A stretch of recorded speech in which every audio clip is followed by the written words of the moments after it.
All right, let's get into tonight's agenda. And not long after the Newcastle Knights were well beaten by the South Sydney Rabbitohs in week 1 of the finals, speculation is growing that Knights captain Mitch Pearce could be on the move. Hoops, is Mitch Pearce on his way out the door at Newcastle? I think there's some tough conversations going on amongst the Newcastle Knights football department at the moment as to whether Mitchell is the best playmaker to take them forward or not. Now, he's signed for next year. He's on $1 million a season, so I find it hard to believe that Mitchell would want to move anywhere. But certainly, I think the people who design the roster are having a look at how they might be able to shake things up and shuffle things around. So there's been plenty of theories tabled. I think there was at one point a conversation about a swap with Mitch Moses. The Roosters had been mentioned. I mean, what a glorious return that would be to go back where it all started.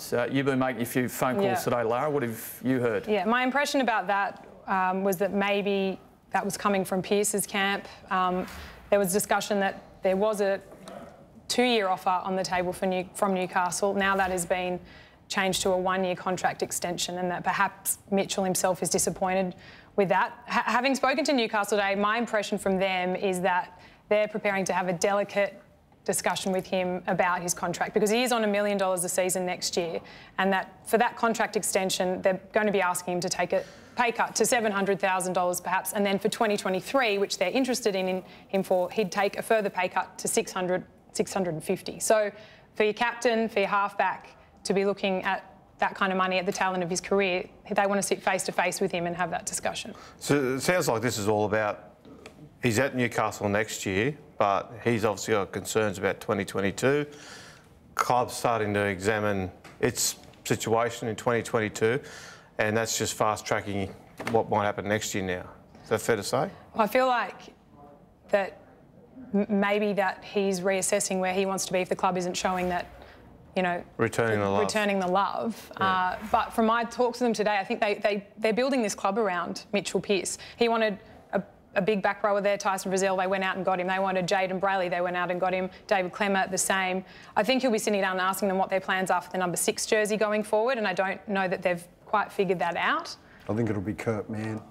Yeah, but he's contracted next season, isn't he? But not the season after. Look, he won't be going anywhere next year then. There's no way. Another club's not going to pick up a freight for $1 million. No, I'd be surprised if he goes anywhere next year. But to your point about the contract offers, Larry, you're right. They offered, initially there was talk of a 2-year deal. Then that got pulled off the table. Then there was the offer of 12 months.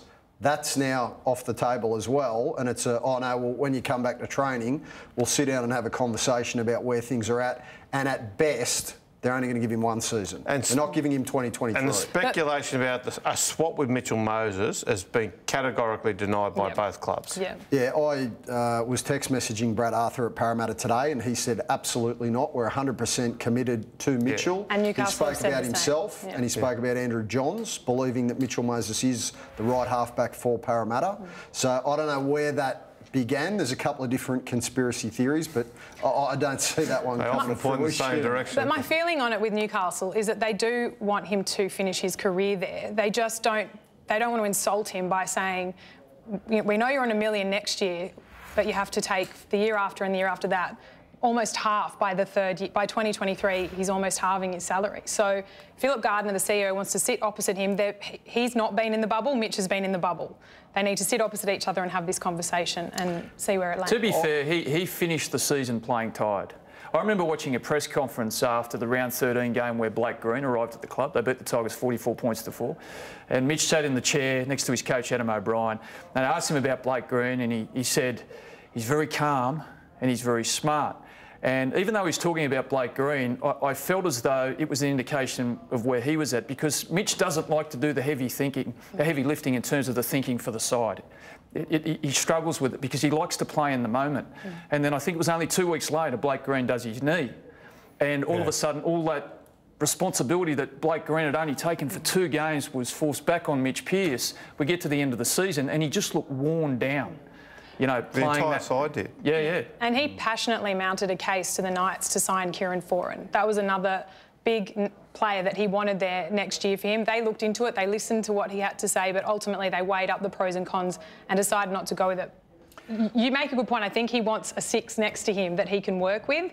And I'm not sure that he feels, and I'm not speaking on behalf of Mitchell here, but maybe he doesn't feel like he's getting that in the halves alongside. Can I be honest with you? On $1 million a year, the bloke he's got playing in the one jersey should be ample support to allow him to deliver a return on that $1 million.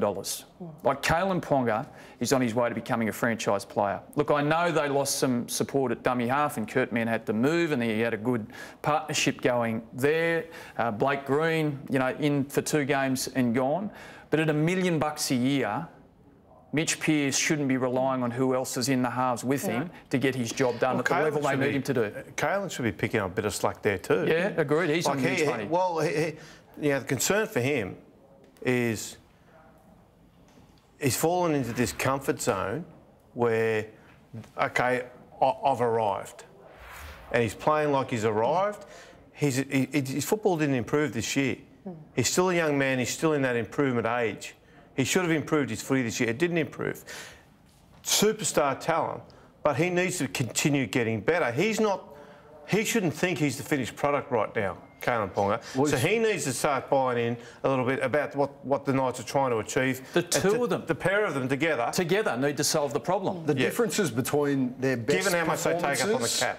Individually and also as a side, the differences between Newcastle's best performances and their worst are so erratic. They had everything on the line against the Gold Coast Titans to secure a home semi-final, and they turn it up and get beat by 30. Ben, I get the impression at Newcastle there's more to this. There's things bubbling below the surface that haven't fully come to light yet, but you know, I just get the impression there is a bit going on up there, and I think Adam O'Brien, having come from successful systems at the Melbourne Storm and the Sydney Roosters, is just sitting back and trying to put all the pieces of the puzzle together, and then I think we'll see the club make some tough decisions. Yeah, you talked about the fatigue though at the back end of the year, and there's a theory that under the 2 years under Nathan Brown, that the training and that the pre-season was slightly different. Mitchell Pearce came from the Roosters system where they had very tough pre-seasons. They were conditioned, you know, within an inch of their lives. And they get Adam O'Brien there this year, who was of the same school of thought under Trent Robinson.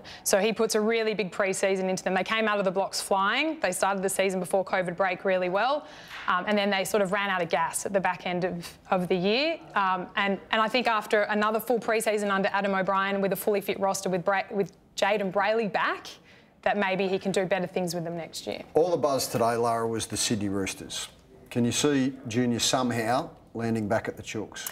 Trent Robinson said to me an hour ago, it's fanciful. There has been no discussions with Mitchell Pearce, and there's no way that it's going to happen. And that's also down to their salary cap as well. That's in the short term. That's their salary cap for next year. But I wonder, because there was always a theory when Junior left that at some point, as a feel-good narrative for the club, the Roosters would love to get him back and give him an opportunity to finish at Bondi.